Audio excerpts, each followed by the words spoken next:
জন্য মূলত যে সংখ্যা বলছে ওইটা না। যেমন লাইলাতুল কদর খায়রুম মিন আলফি শাহর, শবে কদরে এক রাত ইবাদত করলে 1000 মাসের চাইতে বেশি নাকি, 1000 মাসের চাইতে, এখানে 1000 মানে 1000 না, হাজার হাজার মাস ইবাদতের চাইতে বেশি। বলি সুবহানাল্লাহ। বাংলায় এরকম সংখ্যা বলে, আপনার বাড়ি মেহমান আসার কথা 5 জন, ঘটনাক্রমে মেহমান চলে এসেছে 10 জন, রিসিপশনে বসতে দিয়েছেন, ডাইনিং টেবিলে বা দস্তারখানে বসতে দিয়েছেন, ঘরের থেকে মহিলা বলতেছে তাড়াতাড়ি পুরুষকে খাওয়াই বিদায় দেন, মহিলারাও আছে তাকে খাওয়াতে হবে। আপনি একবার ঘরে যান, একবার ওই জায়গায় আসেন, একবার ঘরে যান, একবার ওই জায়গায়, জগ গিলাস থাল প্লেট কিচ্ছু আনেন না। মহিলা কাছে তাড়াতাড়ি খাওয়াই দেন, দিয়ে আমাকে ঝামেলা আছে। আরে কি কচু খাবো, 14-20 মেহমান আইছে, 14-20 মানুষ আছে। 14-20 কয়জন হয়? 280 জন না? তে জায়গা কি 14-20 কওয়া উদ্দেশ্য নাকি? তার মানে সীমা লঙ্ঘন করছে, বেশি আইছে, পরিমাণের চাইতে বেশি আছে, একে বলে আদদে কাসির। আল্লাহ পাক রব্বুল আলামিন এবং নবী আলাইহিস সালাম এরকম শব্দ সংখ্যার দিক দিয়ে ব্যবহার করেন। খায়রুম মিন ইবাদাতি সিত্তিনা সানা, একটা মাসালা শুনলে শিখলে 60 বছর নফল নামাজ ও রোজার চাইতে বেশি নাকি? বলেন সুবহানাল্লাহ। আল্লাহ, আমার এই জায়গায় একটু কনফিউশন ছিল, একটু অভিযোগ ছিল যে 60 বছর নফল নামাজ আর রোজা কত বিশাল নাকি, একটা মাসালার দাম তার চেয়ে বেশি হবে কেন? এরকম কি মাসালা আছে? তো পরে খুঁজে পেলাম অবশ্যই এরকম মাসালা আছে। ভালো করে বোঝেন, কিয়ামতের ময়দানে আল্লাহর কসম, উলামায়ে কিরাম সাক্ষী, কোন পাবলিককে আল্লাহ জিজ্ঞেস করবে না তাহাজ্জুদ পড়েছো, ইশরাক পড়েছো, আওয়াবিন পড়েছো, সাহস পড়েছো, শবে বরাতে নফল নামাজ পড়েছো, শবে কদরে নফল নামাজ পড়ছো, আইয়াম বিজের নফল রোজা রাখছো, শবে বরাতের রোজা রাখছো, মুহররমের নফল রোজা রাখছো, কোন নফল ইবাদত সম্পর্কে কাউকে জিজ্ঞাসা করা হবে না, কিন্তু কিয়ামতের ময়দানে ফরজ সম্পর্কে জিজ্ঞাসিত হবেন।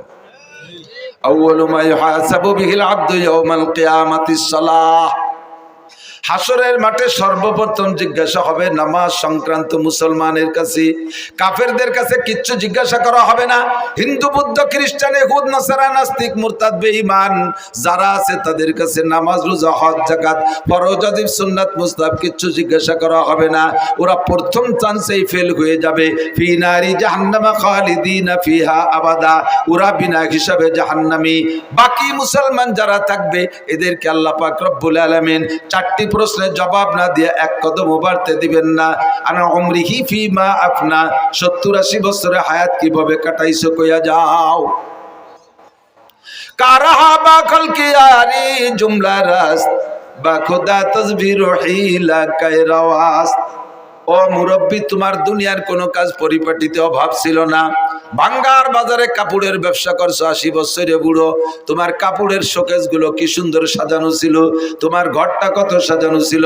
বৃদ্ধ বয়সও মার দিয়া ছাড়া কাপড় পরতে না, আয়রন করা ছাড়া, ইস্ত্রি করা ছাড়া কাপড় পরতে না, ময়লা কাপড় পরতে না, লুঙ্গি পর্যন্ত আয়রন করে পরতে, কাঁথা কাপড় ধোয়া মোছা পরিষ্কার ছিল, থালাবাটি পরিষ্কার ছিল, শোকেসের ভিতরে সব মালামালগুলো সুসজ্জিত ছিল।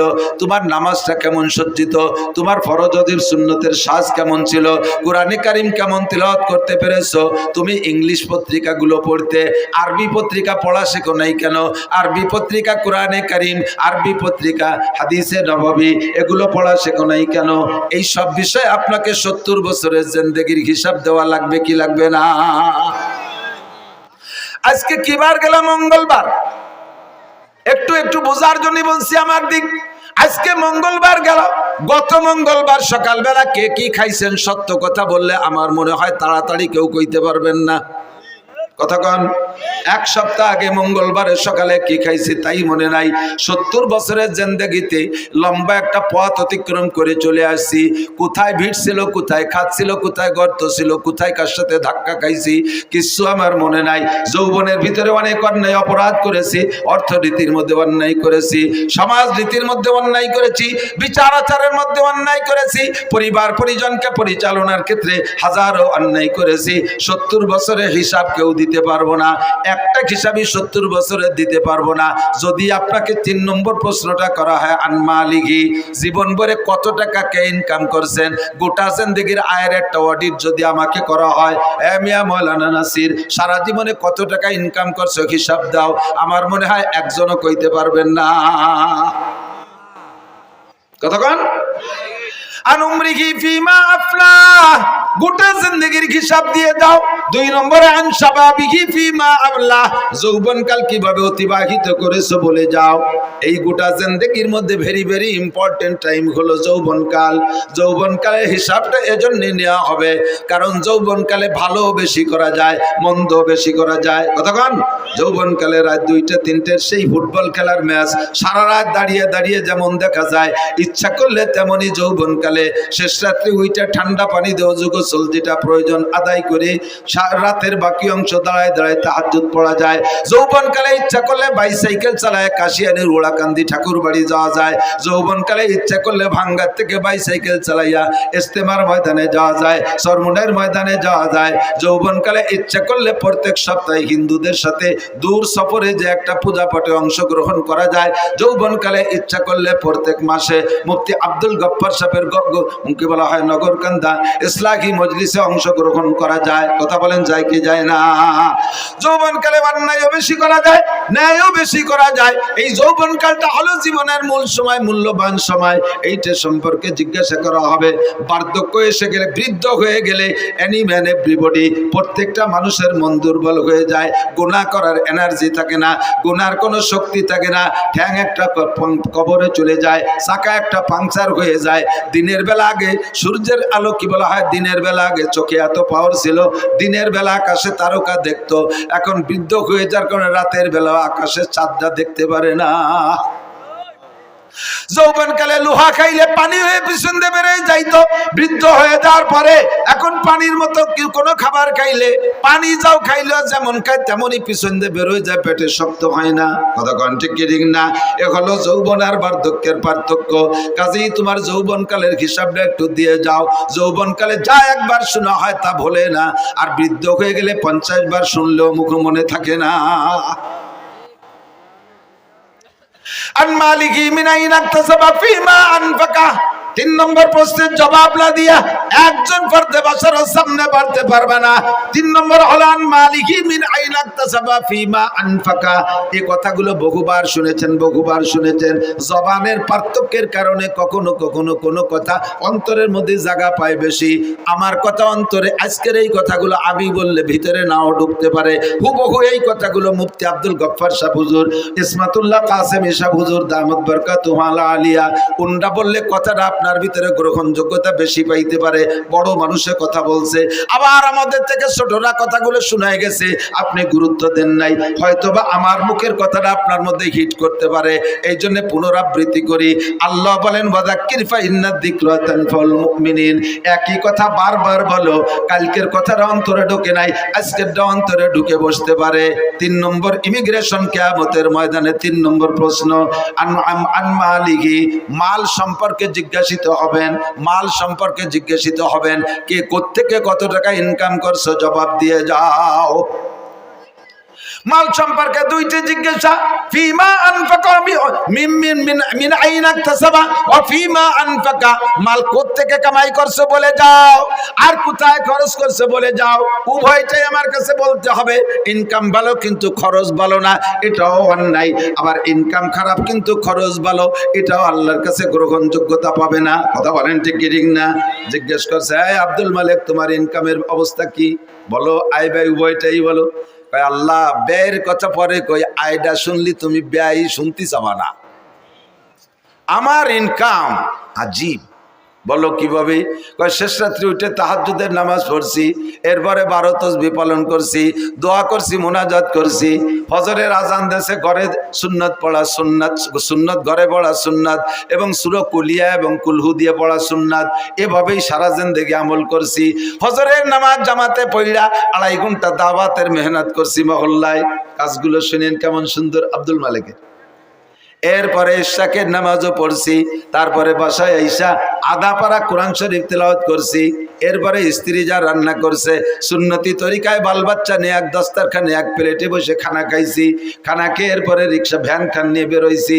রাস্তায় বেরোনোর পরে যাকে পাইছি, যেই বলছে প্রস্তাব দিয়েছে তাকে উঠেছি, কোনো ভাড়া টাড়া কন্ট্যাক্ট করি নাই। নেমে যাওয়ার পরে খুশি হয়ে যা দিয়েছে তারপর কনাত করেছি।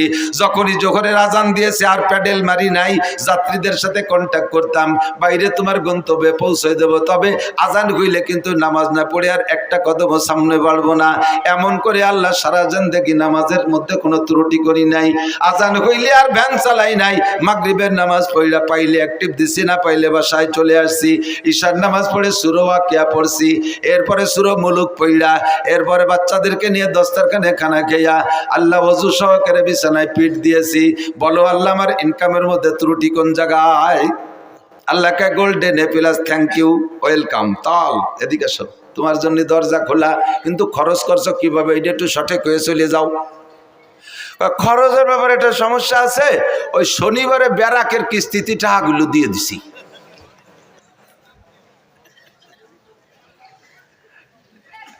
বাংলায় কয় একে পাদে আগা সারা। বাংলা বোঝেন? মাঝে মাঝে রাত তো বেশি হয়ে গেছে, একটু রস না দিলে অনেকের ঘুম এসে যায়। আমাকে ওই পাশে নড়াইল জেলার একটা থানা আছে নড়াগাতি, আর বলবো না পরিচয়, আবার এই নড়াগাতিরাই শুনবেন আবার ইউটিউবে। সেদিন যে তাকে মধ্যেও কই আইছি ভাই নাই, বহু আগে ব্রিটিশ পিরিয়ডে ওই এলাকাতে প্রচুর হিন্দু মুসলমানও আছে। তো হিন্দু মুসলমান যুবকরা বিকেলবেলা ওখানে একটা জায়গা আছে, একটা স্পট, বসে বসে খোঁজ গল্প করে, এটা এই খেলাধুলা করে, আনন্দ ফুর্তি করে। তো ফাজলেমি করে দুইজনে বাই ছাড়াছাড়ি ফাল্লা লাগছে। একজনে একটা দেয় আর একজনে একটা দেয়, একজনে একটা দেয় আর একজনে একটা দেয়। আর আজকে তো আর আনরেডি, অপ্রস্তুত ভাবে বেশি একটা সুবিধা হতে পারে না। এখন ওই জায়গায় দুইজনের পাল্লা হয়েছে। আগামী শনিবারে এই জায়গা বাই ছাড়িয়ে পাল্লা, যে যেভাবে পারো রেডি হয়ে আসবা। এই আটে কাড়াও দেশে ডেরা পিঠে যে অমুক জায়গায় এই হবে, এ কি কোয়ার মতো জিনিস? জীবনে ঘোড়া দাবর দেখছে, আড়িয়ে নাড়ই দেখছে, কত খেলা দেখছে, কিন্তু এত আর কেউ শোনে নাই কোনোদিন। এ শুনে দর্শক হয়েছে সেই হারে, মাঠ ভরে গেছে দুইজনে দুই চেয়ারে। তো মুসলমান যেটা সে যাই প্রত্যেকেই রেডি হয়েছে যাতে গ্যাস বেশি হয় পেটে। তো মুসলমান যেটা সেটা যাইয়ে খাইছে যত আদা চাবাই নিয়ে সুলা বাদাম এক চাবানিতে গিলে ফেলাইছে, ভালো হয়ে ফেসে খাই নেই। আর ও যেভাবে পারছে রেডি হয়েছে। আর আইসে দুইজনে দুই চেয়ারে বসা লোক তো দেখতেছে, হিন্দুটা এসে মুসলমানটার মুখির উপরে একটা মারি দিয়ে চলে গেছে। শর্ত হলে মুহি মারতে হবে। ও তিনটে মারিয়ে দিয়ে গেছে, মুসলমান একটাও মারে না। এখন প্রায় তকবির শুরু হয়ে যাবে হিন্দুর পক্ষে, জয় জয়। এর মধ্যে কইতেছে বসো এবার আমি হবে। ও যাইয়া কাপড় সরাই ওর মুহি মারিয়ে দিছে। আউ লাখের একেবারে যত সোলার কাঁচা বাদাম সব বার হয়ে গেছে একবারে। এর নাম হলো আয়ে পাদে আগা ছাড়া।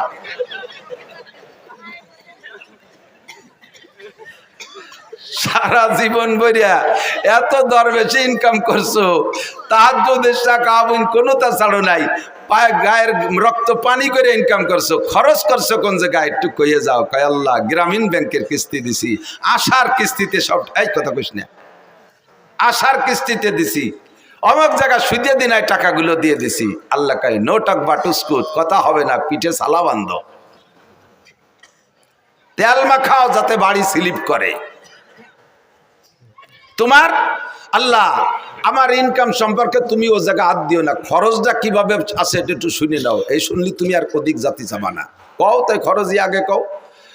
আল্লাহ প্রত্যেক বছর জাকাত পাই টু পাই আদায় করছি। প্রতিবেশী কত মানুষের যে ঘর বাড়ি বানায় দিছি তার ঠিক নেই। কত মানুষের মেয়ের বিয়েতে সম্পূর্ণ খরচ আমি দিয়ে দিছি।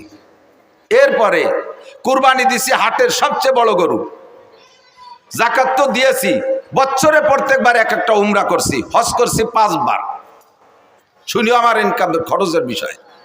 এরপরে কত মানুষে যে আমার টাকা দিয়ে তবলিগি পাঠাইছে ঠিক নাই। আর মাদ্রাসার মসজিদও আমার করে দেয়া, উত্তর বাসের বিল্ডিংও আমার করে দেয়া। লাস্টের শেষবার যখন হজে গেছি, আল্লাহ যাইয়ে দেখি যে কাবা ঘরের গিলাপ দেবে, সে জায়গাও শুনিয়া ও জায়গা 10 লাখ টাকা দিয়ে আসছি। তুমি কও আমারে কিভাবে ঠেকাবা? আল্লাহ কয় তুমি কি চাকরি করতে? কয় এই চাকরি করতাম। বেতন কত ছিল? 25,000। তা 25,000 টাকা বেতনে তুই এত তাতে টাকা বালি কোন জায়গা? তাই ক এতটা করতে টাকা বালি কোথায়? কয় রাস্তায় দাঁড়াইতাম, ট্রাকের সাথে একটু মুসাফা টুসাফা করতাম, এইভাবে যে কোনো একটা সেল একটা ব্যবস্থা। তুমি ওদিকে হাত দিও না, দাও এই পাশ কত সুন্দর। আল্লাহ কয় পাছায় সালাবান, ধুলাই হবে শয়তান। তোর সুদিয়া টাকা, তোর ঘুষিয়া টাকা, তোর হারাম টাকা দিয়ে আমার কাবা ঘরে দিলাম দিছিস। আমার দিন তোর মতো হারাম খোরের কাছে ঠিকানা। আমার দিন আমি চালাবো।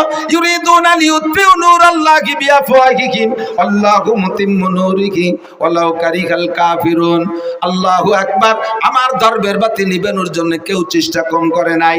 ইহুদ নাসারা হিন্দু বৌদ্ধ খ্রিস্টান সকলেই আমার ধর্মের বাতি নিবানোর চেষ্টা করেছে। চেরাগে রাখেই জাদবার ফরুজাত কাছে কাস্তাব জানাদরে শেষ বসুজাত। ধর্মের বাতি নিবানোর বহুজনের চেষ্টা করেছে, আমার ধর্মের বাতি আমি জ্বালাইছি। আমার ধর্মের বাতি জ্বালানো বাতি তেল আমি দেই। ওই বাতিরে নিবাইতে আসলে তার দাড়ি মুখ মাথা সব পড়ে আগুনের সরকার হয়ে যায়। আমার ধর্মের বাতি কেউ নিবাইতে পারে নাই, পারবেও না। তোর ঘুষকা টাকা দিয়ে ধর্মের বাতি জ্বালাইতে বলছে কে? তোর সুদের টাকা দিয়ে আমার ধর্মের বাতি জ্বালাইতে বলছে কে? শয়তান, তোর ইনকামের টাকা আমি চাই নাই। মিন আইনাক তাকসাবা ফিমা আনফাকা। ঢাকায় গেলে রিকশা চালাইতে চালাইতে কিছুদিন পর ঢাকার প্রাণ কেন্দ্রে 10 তলা দালান। টাকাটা কোত্থেকে পাইলে একটু আমার কাছে জবাব দিয়ে যাও। 4 নম্বর প্রশ্ন, মাদা আমিলা বিমা আলিমা। ও মুসলমান, এই 2 দিন ব্যাপী মাহফিলের থেকে উলামায়ে কেরামের কাছ থেকে কম কথা শোনো নাই। জীবনে বহু মাহফিল থেকে। আল্লাহু আকবার। আমার মনে হয় যে কোনো একজন বক্তার সম্পূর্ণ বয়ান যদি ইউটিউবে থেকে কালেকশন করে শোনেন, তাহলে ব্যক্তি জীবন থেকে নিয়ে জন্ম থেকে নিয়ে মরণ পর্যন্ত সুন্দর একটা জীবন ব্যবস্থা ওই বয়ানের মধ্যে থেকে সংগ্রহ করতে পারেন। আমি যত বয়ান করি আমার একটা খেয়াল রাখি যে এক জায়গায় একই কথা বারবার বললে মানুষের চর্বিত চর্বণ মনে করবে। তবে সেই বইতে যে আসল কথাগুলো বলবো না তা না। একেবারে বিবাহ শাদী থেকে নিয়ে মরণ পর্যন্ত ধারাবাহিক মানব জীবনে যেখানে যা লাগবে সব কথাগুলো আল্লাহর রহমতে বলা আছে। ইউটিউবের ভিতরে শুনবেন, দেখবেন। আদর্শ মুসলিম পরিবার সদস্য হুজুরের লেখা একটা বই আছে। বইয়ের মধ্যে যা আছে আমার বয়ানের মধ্যে হুবহু তাই আছে। ব্যক্তি জীবন কিভাবে চলবেন, রাজনীতি কিভাবে করবেন, খেত খামার কিভাবে করবেন, জেনারেল পড়াশোনা কিভাবে করবেন, বিবাহ শাদী কিভাবে করবেন, দাম্পত্য জীবন কিভাবে কাটাইবেন, নামাজ কেমন করে পড়বেন, নামাজের মধ্যে কঠিন কঠিন টুকিটাকি মাসালা আছে, এগুলো নষ্ট হওয়ার কারণে কি সমস্যা, রোজা কিভাবে রাখবেন, হজের মাসালাগুলো সব বলা আছে। এই বয়ানগুলো আপনারা বয়ান মাঠ থেকে শুনেছেন। আল্লাহ পাক জিজ্ঞেস করবে, মাদা আমিলা বিমা আলিমা। এতদিন পর্যন্ত যা শুনেছো এরপর আমল কতটুকু করছো বান্দা, একটু বলে যাও। জবাব দিতেই হবে। জবাব না দিয়ে সামনে বাড়া যাবে না। যা বলতে চাইছি, আমার আপনার জিন্দেগিতে যত ইবাদত বন্দেগি করি না কেন, আউয়ালু মা ইউহাসাবু বিহিল আবদু ইয়াউমাল কিয়ামাতিস সালাহ। হাসরের মাঠে সর্বপ্রথম জিজ্ঞাসা হবে নামাজ। একটু জোরে বলেন কি? সবাই বলছেন কি? নামাজ কি? নামাজ সম্পর্কে জিজ্ঞাসিত হব। বলেন নামাজ সম্পর্কে জিজ্ঞাসিত। বলছেন তো সবাই বলছেন তো? আমালাইনিল্লাল বালাগ ওয়াশ। আমার দায়িত্ব খালাস। কিয়ামতের ময়দানে আপনাকে আল্লাহ জিজ্ঞেস করবে, নামাজ পড়িস নাই কেন? আপনি বলে, আল্লাহ আমরা কত ভালো মানুষ তুমি জানো না? এই হুজুরকে ডাকিয়ে নিয়েছি মোটা টাহাই দিয়ে, এত বড় বড় হুজুর, আল্লাহ মাতু দাঁড় কুমকুমাতু নারকেলা গাছের তোড়, হাওড়ার ব্রিজ, তাল গাছের গোড়া, বাজারের মোড়া, রইসু শায়াতিন, আন্তর্জাতিক গতি সম্পন্ন কত তাই দিয়ে পোস্টার ভরি ফেলাইছে। সেই হুজুররা এসে দুনিয়ার গাল গপ পরে চলে গেছে। কোনোদিন নামাজের কথাটা কইনি। যদি একবার কইতো তাহলে নামাজটা ভরি আমিও ছাড়ি। হুজুরকে অ্যাটাক করবেন, আমাকে ধরবেন, এই হুজুরা নামাজের কথা বলে নাই। সেদিন আল্লাহ বলবে আমাকে, এ মৌলানা খালি খাইয়ে দিয়ে পয়সা নিয়ে চলিয়েছে নাকি, নামাজের কথা কইস নাই কেন? আমি বলে, আল্লাহ অবশ্যই বলছি। তুমি বিশ্বাসটা হয় ওর আমল নামা দেখো। এবার আমল নামা খুলে দেখবে, তার ভিতরে অডিও ভিডিও সব আছে। মায়াল ফিজুমিন কাউলিন ইল্লা লাদাইহি রাকিবুন আতীদ। মুখ থেকে যে কথাটা বের করবেন, অন্তরে হাজারো খারাপ কুকল্পনা করলে আল্লাহ ফেরেশতাদেরকে আমল নামায় লিখতে দেয় না। মনে মনে বিশাল বিশাল প্ল্যান করছেন, একেবারে ডোনাল্ড ট্রাম্পের মেয়ে বিয়ে করবেন, তারে যে মাথা ফাটায় ফেলে দেবেন, এগুলো মনে মনে কল্পনা করছেন। যতক্ষণ মুখে উচ্চারণ করবেন না ততক্ষণ পর্যন্ত লেখা হবে না। আর যে কথা মুখ দিয়ে বের করবেন সঙ্গে সঙ্গে লেখা হবে। কাজেই আপনি কিয়ামতে আমারে অ্যাটাক করতে পারবেন না। আমি সবাই রেদে বলাই দিছি, মুখ দিয়ে বলে ফেলাইছেন, আপনার আমল নামায় লেখা হয়ে গেছে। কিয়ামতের মাঠে সর্বপ্রথম জিজ্ঞাসা হবে নামাজ। ফামান সালুআত সালুআ সাইরু আমালিহি, নামাজের প্রস্তুতি জবাব দিয়ে পার হয়ে যেতে পারবে, ওর কোন জায়গায় কোনো ঠেক হবে না। নামাজের কারণে সব জায়গা আল্লাহ তারে পার করে দেবে। ভাই কেন দেবে? কেন দেবে? নামাজের কারণে কেন তারে সব জায়গা পার করে দেবে? আল্লাহ পাক বলেন, নামাজ যে ব্যক্তি সঠিকভাবে পড়ে সে কোনো অন্যায় করে না। ইন্নাস সালাতা তানহা আনিল ফাহশাই ওয়াল মুনকার ওয়ালা যিকরুল্লাহি আকবার। নামাজ এমন একটা তাবিজ, নামাজ এমন একটা ক্যাপসুল, নামাজ এমন একটা ইনজেকশন, এই নামাজ এমন একটা টিকা, ওই টিকাটা লাগাইলে আর কোনো রোগ হয় না, আর কোনো রোগ হয় না। দেখবেন মাঝে মাঝে পোলাপানের টিকা দেয় না? টিকা দেওয়ার অবস্থা মনে আছে নাকি? টিকা দেওয়ার সিস্টেম কি? যে বাড়ি টিকা দেবে ওই বাড়ির সামনে বড় একটা ব্যানার টানায়, আছে না? আগে মাইকিং করে দেয়, অমুক মহিলা মেম্বারের বাড়ি টিকা দেওয়া হবে, অমুক ওয়ার্ড চেয়ারম্যানের বাড়ি টিকা দেওয়া হবে, অমুক মেম্বারের বাড়ি টিকা দেওয়া হবে, এইভাবে মাইকিং করে যায়। এরপরে যেদিন টিকা দেয় দেখবেন সেদিন বাড়ির সামনে একটা হলুদ ব্যানার টানানো থাকে। ওই হলুদ ব্যানারের ভিতরে কি কি আছে তা কি মনে আছে? দেখবেন হলুদ ব্যানারের মধ্যে গোল একটা বৃত্ত আছে, বৃত্তের মাঝখানে ছোট্ট একটা বাচ্চার ছবি আছে। এবার ওই বৃত্ত ভেদ করে দেখবেন 5টা অথবা 6টা তীর আছে না? সব মিলে এর তর্জমা কি? এই ব্যানারটা হলো দুনিয়া, আর মাঝখানে যে গোল বৃত্ত এইটাই বাচ্চার হায়াতের এরিয়া, বাচ্চার হায়াতের এরিয়া। এই হায়াতের এরিয়া সীমানা ভেদ কইরা এই দুনিয়ার থেকে 6টা রোগ আছে ওর দিকে যাইতেছে। জন্ডিস আছে একটা রোগ, যদি ওর মধ্যে ঢোকে, এরপরে পোলিও একটা রোগ আছে, যদি ওর মধ্যে ঢোকে, হায়াতের বৃত্ত ভেদ কইরা একবার ঢুকে পড়লে দুনিয়ার কোনো ডাক্তার ডাইতার চিকিৎসা করা ওর মরণ অনিবার্য। ক্যান্সারের একটা জার্ম আছে, এইটা যদি ওর মধ্যে ঢোকে তাহলে ওর মরণ অনিবার্য। এই 6টা রোগ মানে 6টা তীর মানে 6টা রোগ। এবার হায়াতের বৃত্ত ভেদ করে বাচ্চার দিকে 6টা তীরে 6টা রোগে আক্রমণ করতেছে। এবার ডাক্তাররা গবেষণা করে দেখছে এই রোগগুলো যদি দেহের মধ্যে ঢুকে যায় তাহলে আর চিকিৎসা হবে না, কাজে এই রোগের আগে প্রতিরোধ করতে হবে। এই প্রতিরোধের জন্য একটা টিকা তৈরি করছে, যেই টিকাটা নিয়মতান্ত্রিক ভাবে কয়েক মাস যাবত দিলে ওই 6টা রোগ তার মধ্যে ঢুকতে পারে না, 6টা রোগ ঢুকতে পারে না। সেম কোয়ালিটি এই দুনিয়া, বিশাল দুনিয়া, এর ভিতরে থেকে আমার দিকে আমার হায়াতের একটা এরিয়া আছে, হায়াতের এরিয়া বাউন্ডারি ভেদ করে আমার দিকে রোগগুলো ঢোকার চেষ্টা করতেছে 6 দিক দিয়া। জোরে বলেন কয় দিক দিয়া? 6 দিক দিয়ে। ব্যক্তি জীবন, পারিবারিক জীবন, সামাজিক জীবন, অর্থনৈতিক জীবন, রাজনৈতিক জীবন, আন্তর্জাতিক জীবন। ব্যক্তি জীবন দিয়ে রোগ, পারিবারিক জীবনের রোগ, সামাজিক জীবনের রোগ, অর্থনৈতিক জীবনের রোগ, রাজনৈতিক জীবনের রোগ, আন্তর্জাতিক জীবনের রোগ। এই 6টা রোগ আমার দিকে ঢোকার চেষ্টা করে। এই 6টা রোগ যদি ঢোকে তারপরে হাজার হাজার রোগ ভিতরে তৈরি হয়, হাজার হাজার রোগ তৈরি হয়। এবার এই 6টা জীবনের রোগকে ঠেকানোর জন্য আল্লাহ পাক একটা টিকার ব্যবস্থা করেছেন। ওই টিকাটার নামই হলো নামাজ। আল্লাহ বলেন, আকিমিস সালাতা তারাফাইন নাহারি ওয়া যুলাফাম মিনাল লাইল ইন্নাল হাসানাতি ইউযহিবনাস সাইয়্যাত যালিকা যিকরা লিয-যাকিরিন।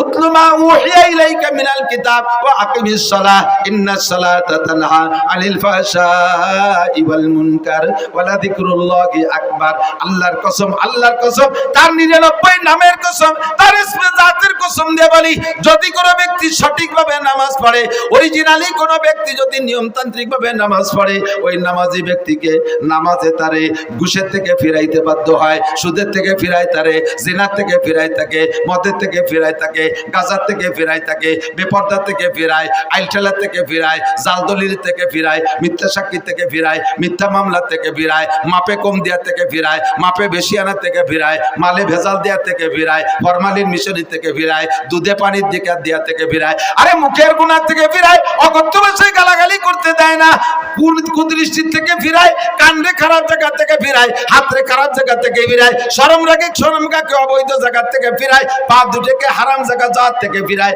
যত অন্যায় আছে সমস্ত অন্যায় থেকে এই ফিরানোর মাত্র একটা তাবিজের নাম হলো নামাজ। এই নামাজ হলো ফরজ নামাজ। একটু জোরে বলেন কি নামাজ? এক ওয়াক্ত ফজরের 2 রাকাত ফরজ নামাজের দাম, ফজরের 2 রাকাত ফরজ নামাজের দাম কত? সারা জীবন 60 বছর নফল নামাজ আর নফল রোজা না। যদি কেউ আল্লাহ 60 লক্ষ বছর হায়াত দেয়, 60 লক্ষ বছর নফল নামাজ আর নফল রোজা রাখলে সেই নাকি ফজরের 2 রাকাত নামাজের দাম তার চাইতে বেশি। এবার আমি ওখান থেকে মাসালা বের করছি, এদিক তাকান। একটা মাসালার দাম 60 বছর নফল নামাজ ও রোজার চাইতে বেশি। কেন? কারণ নফল তো সারা জীবনের নফলের দাম ফরজের সমান হবে না। আবার বহু মুসলমান আছে যাদের একটা মাসালা না জানা থাকার কারণে, ছোট্ট পিন সাইজের একটা মাসালা না জানা থাকার কারণে জিন্দেগির বহুত ফরজ নামাজ নষ্ট হয়ে গেছে। আমার দিক জিন্দেগির বহুত ফরজ নামাজ নষ্ট হয়ে গেছে। ভেরি ভেরি ইম্পর্টেন্ট একটা মাসালা আপনাদের জন্য আমি সংগ্রহ করছি। এই মাসালাটার দাম আপনি নিজেই জবাব দেবেন। ওই মাসালাটা না হওয়ার কারণে, সঠিক না জানা থাকার কারণে ফরজ নামাজ নষ্ট হয়েছে। আর 2 রাকাত ফরজ নামাজের দাম 60 লক্ষ বছর নফল নামাজের চাইতে বেশি। কথা বলুন ঠিক কি ঠিক না? এবার সেই মাসালাটা কি মাসালা? আপনি ইমামের পিছনে নামাজ পড়েন। আমি তো একটা দাড়ি যখন গজাইছে, নিতান্ত গরিব বাপের ছেলে ছিলাম আমি। এখনো পর্যন্ত আমার আব্বার রেখে যাওয়া যা আছে তার থেকে 1 ইঞ্চি জমিও আমি ভাগে পাইনি। আব্বার ইনকাম থেকে আমি একখান ভাঙ্গা টিন, একখান ফুটো থালও ভাগে পাইনি। ছোট্ট একটা সংসারের আমরা সন্তান ছিলাম। আমার আব্বা গরিব মানুষ, কৃষক ছিলেন। যা কামাই করছেন কোনো মতে আমাদের খাওয়াই বাঁচাইছে। সোনের একটা ঘর ছিল আমাদের, 2-5 শতাংশ জমির উপরে বাড়ি। ছোট 2 ভাইরে বাড়ি ঘরটর যা ছিল সব দিয়ে টিয়ে আলাদা বাড়ি করছে, জায়গা কিনে। আমরা বড় 2 ভাই, বাপের কিছু পাইনি। বাপের 1 বস্তা দোয়া পাইছি। ছাত্র বয়সে আব্বা টাকা দিতে পারতেন না, এসে গেলে একটু বলা লাগে। বহুত ছাত্ররা আছে তারা অভাবের কারণে পড়া বাদ দিয়ে চলে যায়। আমি এটা আদৌ বিশ্বাস করি না।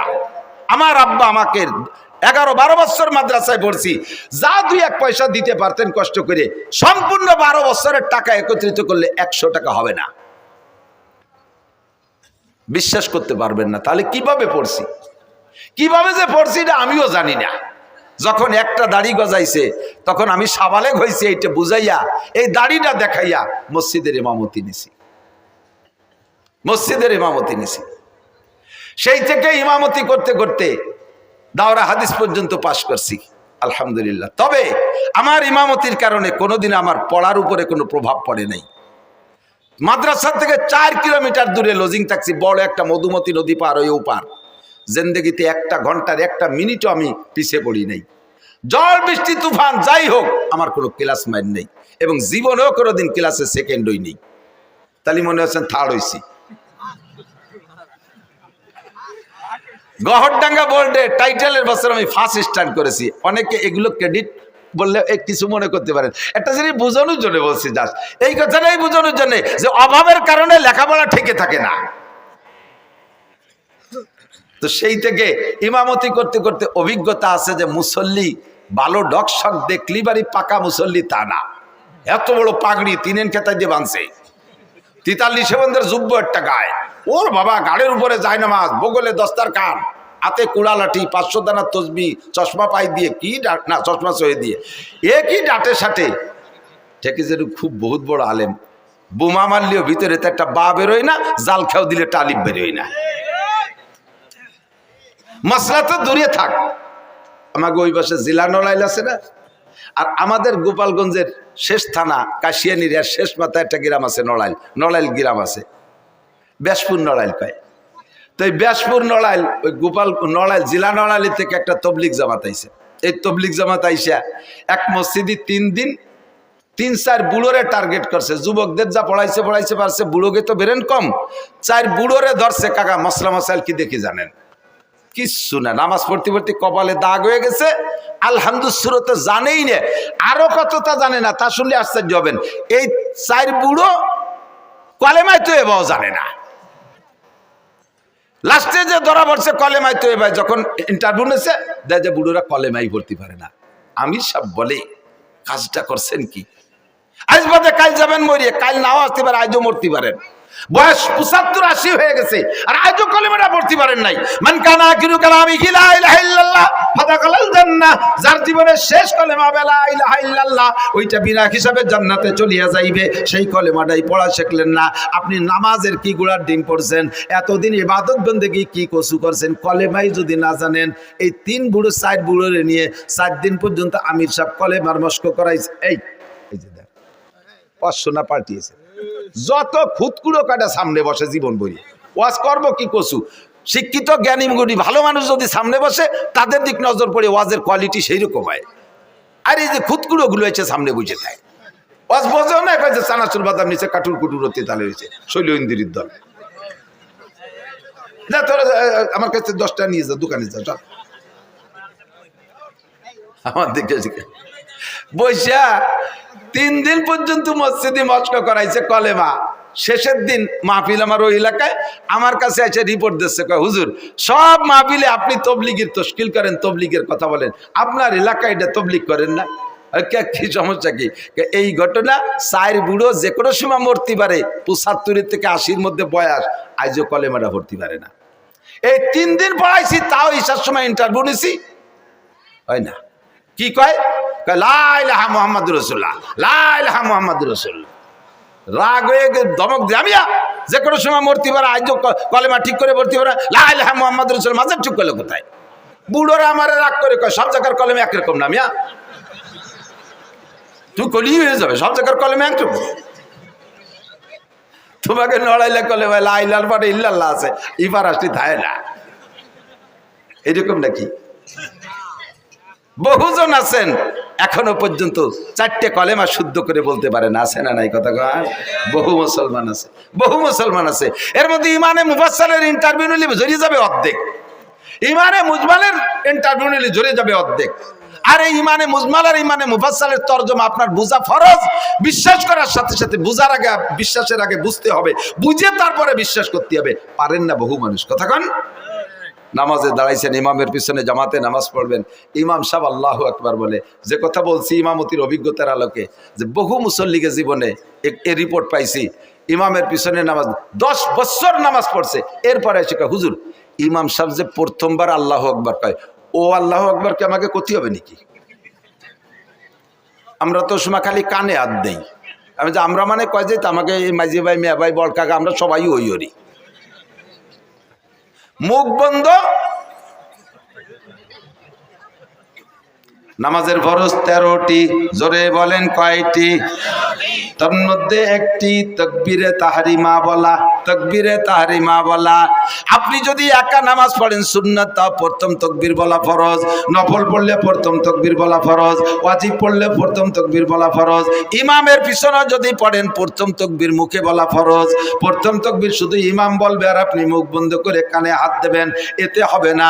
আপনাকে নামাজের ভিতরে যদি প্রথম তাকবীর মুখে আল্লাহু আকবার না বলে থাকেন, এমন করে জীবনে যত ওয়াক্ত চলে গেছে ওই নামাজগুলো হয় নাই, ওই নামাজগুলো আবার পড়তে হবে। এই যে কত ওয়াক্ত গেছে আপনার জানা নাই, এরকম কত ওয়াক্ত গেছে আপনার জানা নাই, মুখ বন্ধ করে খালি কানে উলা দিয়েছেন, আপনার নামাজ বাতিল, আপনার নামাজ হয় নাই। যদিও শুনতে একটু ছোট, একটু আল্লাহু আকবার, কিন্তু এই মশালাটা কত গুরুত্বপূর্ণ আপনার পুরো নামাজ এরপর নির্ভর করে। এই একটা মশলা আজকে জেনে নিলেন, আজকে বুঝতে পারলেন যে আপনাকে প্রথম তাকবীরে আল্লাহু আকবার ইমামের সাথে সাথে বলতে হবে, তবে ইমামের সাথে সাথে পিছে পিছে বলতে হবে, এটা ফরজ। এর একটা মশালার দাম 60 লক্ষ বছর নফল নামাজ ও নফল রোজার চাইতে বেশি। মহিলারা নামাজ পড়বে প্রথম তাকবীর মুখে বলা ফরজ, পুরুষরা নামাজ পড়বে প্রথম তাকবীর মুখে বলা। তবে মহিলারা কোনোদিন জামাতে ইমামতি করতে পারবে না, মহিলারা মহিলাদের ইমামতিও করতে পারবে না, মহিলারা ফরজ ওয়াজিব সুন্নাত নফল কোনো নামাজে ইমামতি করতে পারবে না, মহিলারা মসজিদে যে জামাতে নামাজ পড়বে না, মহিলারা নামাজ পড়বে ঘরের ভিতরে। মহিলারা যত নির্জনে নামাজ পড়বে তত তাদের নেকি বেশি, আর পুরুষও যত ওপেন ফিল্ডে নামাজ পড়বে বড় জামাতে তত তাদের নেকি বেশি। মহিলারা ঘরের মধ্যে পড়বে, করনাফি বুয়ুতিকুন্না, ঘরের মধ্যে থাকবা। মহিলাদের জুমর নামাজ নাই, মহিলাদের ঈদের নামাজ নাই, মহিলাদের জানাজার নামাজ নাই, মহিলাদের জামাতে নামাজ নাই, 5 ওয়াক্ত জামাতে নামাজ পড়বে না। অনেকে হজে যাইয়া আইসা এবার বউকে নিয়ে জামাতে নামাজ পড়ার একটা প্ল্যান তৈরি করছে। আল্লাহ, মক্কা মদিনায় দেখলাম, আর আমাকে দেশি হুজুরা কি তাকে বেশি জানে নাকি? আপনি মক্কা মদিনায় একবার গেছেন আর আমরা 20 বার গেছি। আমরা ওই জায়গা থেকে ওইগুলো নিয়ে আসলাম না, আপনি একবার যাই এতটা নিয়ে আসলেন কে? কি কি আনছে দেখবেন।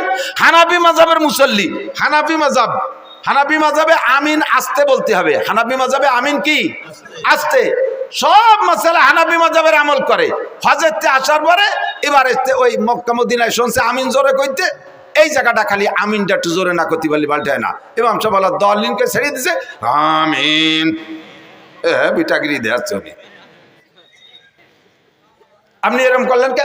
মক্কা মদিনায় বলে। তো মক্কা মদিনাতে আরো কত তারে শব্দ করেন আপনি, যে দেখছেন কত প্রকারের নামাজ। একদল কানে উলো দেয়ই না, হাজি সাহেবরা একটু সাক্ষী দেন, একদল কখনো কানে উলো দেয় না, আর একদল কানে উলো দিয়ে ছানা একবার বাইন্ধে ছেড়ে দেয়, আর একদল কানে উলো দিয়ে ডাইরেক্ট ছেড়ে দেয়, আর একদল কানে উলোই দেয় না, হাত ছাড়া থাকে, আর একদল আগের থেকে ছানা বাইন্ধে থাকে। এই যে এত দলের মধ্যে কোন দলের ডাপে আনতে গেলেন? আপনি অর্থে গেছেন কে কথা বল? আপনার এই জন্যই পাঠাই নেই। এসে গেলে একটু করে যাই, বাংলাদেশের একমাত্র উলামায়ে কিরাম শরীয়তের দিক দিয়ে এস্টাবলিশড, এই বাংলাদেশের উলামায়ে কিরাম বাংলাদেশের মুসলমানদেরকে নবী আলাইহিস সালাতু ওয়াস সালামের শরীয়ত অনুযায়ী পরিচালনার জন্য বিশ্বের কোন দেশে ধরা লাগে না। বাংলাদেশের উলামায়ে কিরাম জন্ম থেকে মরণ পর্যন্ত যে 6টা জীবন বলছি, সমস্ত জীবনকে পরিচালনা করা